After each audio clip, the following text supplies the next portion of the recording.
While recent research from the World Health Organization shows that air pollution is responsible for 1 in 8 deaths globally, the Department of Environmental Affairs is considering an application from Eskom, South Africa's biggest air polluter, to not comply with the country's already weak air quality standards. If granted, the country's energy supplier will emit even higher levels of pollution, severely impacting people's health.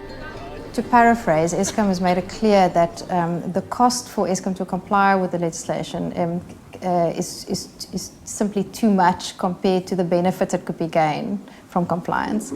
So that tells you quite a lot about the lack of respect for human health, because what it in fact means is that keeping the economy going is more important than looking after the health and well-being of South African citizens. While most of the country benefits from Eskom-produced electricity, a new study by the campaigning group Groundwork shows that it's the health and lives of people in the Highveld that are the ones most impacted by Eskom's pollution. I used to live next to a mine. Every now and then I kept buying medication, thinking my child had flu and stuff like that. When I went to the doctor discovered that my little boy had strong symptoms of asthma. He will have to take medication for the rest of his life. I was spending a whole lot of money on medication, and I was wondering that how many other people out there are like me. South Africa's Highveld area has among the world's highest pollution levels. Due to health concerns, a part of it was declared a priority area by government in 2007. This area, home to 12 of Eskom's coal-fired power stations and hundreds of mines, experiences a disproportionate amount of pollution from South Africa's energy supplier. Groundwork's new study shows that Eskom's electricity generation is responsible for 51% of deaths due to respiratory illness and 54% of deaths due to cardiovascular diseases related to outdoor pollution in the area.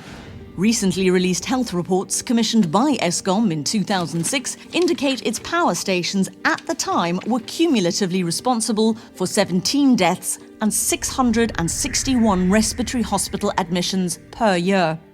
People tend to make the association between air pollution and respiratory effects much more easily than any other sort of outcome. This is because it's almost instant. You know, if you have a high level of pollution today, children are going to be complaining tomorrow or a few days later. But other outcomes that we are also concerned about, cardiovascular problems, so problems related to the heart, and also longer term effects such as cancers. We're also now becoming more concerned about reproductive effects, the effects that this may have on the on pregnant women, the unborn fetus. Groundwork study also showed that residents in the Highveld priority area are 3 times more likely to die of respiratory or cardiovascular diseases due to Eskom's pollution than residents of Tshwane. And they're 6 times more at risk from mercury pollution than residents in Cape Town. And in addition to that, Highveld residents have the highest instance of burning coal in their homes. So they've got a double burden of indoor air pollution plus outdoor air pollution. And apart from moving away, they can't escape from Eskom's impact on their health.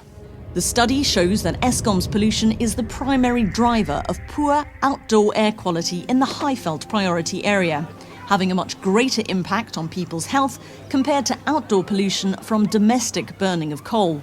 The statistics that we calculated show that for every child that is experiencing health problems due to outdoor air pollution that is linked to burning coal or wood inside, 3 of them could be attributed to Eskom's coal-fired generation.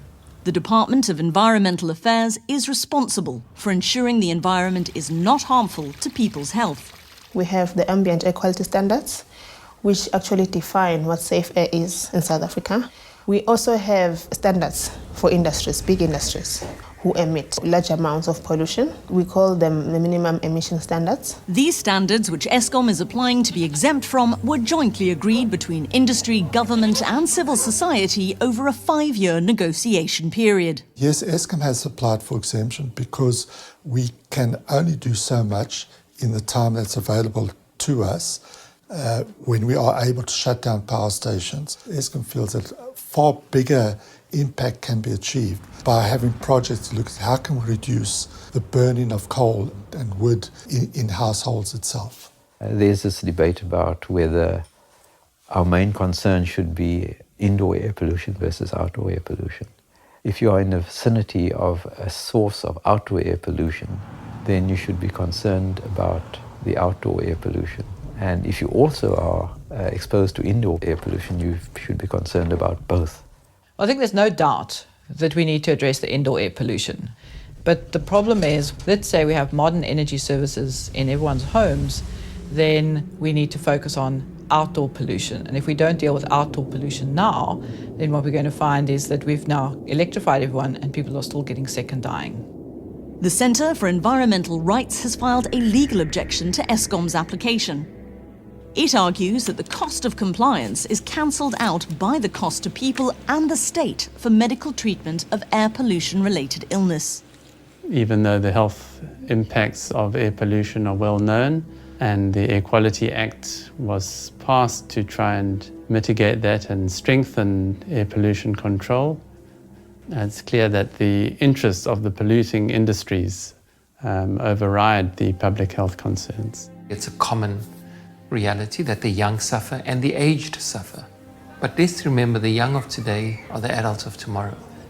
We can say that the entire population is vulnerable because sick children become sick adults. So, in simple terms, the air that we breathe is not safe for human health. Are we really living in a society which prioritizes human needs, or are we living in a society where we prioritize industries who are just around our communities to make profits and nobody worries about the social well-being of the people around that kind of an area? What I can say to Eskom and our government, we are human beings. Will you please help us? Campaigners want the government to reject Eskom's application to not meet minimum emission standards and to provide support for residents of the area already suffering from the parastatal's pollution. If the Department of Environmental Affairs grants Eskom's request, those living in the Highveld priority area will continue to pay with their health and lives as Eskom continues to pollute.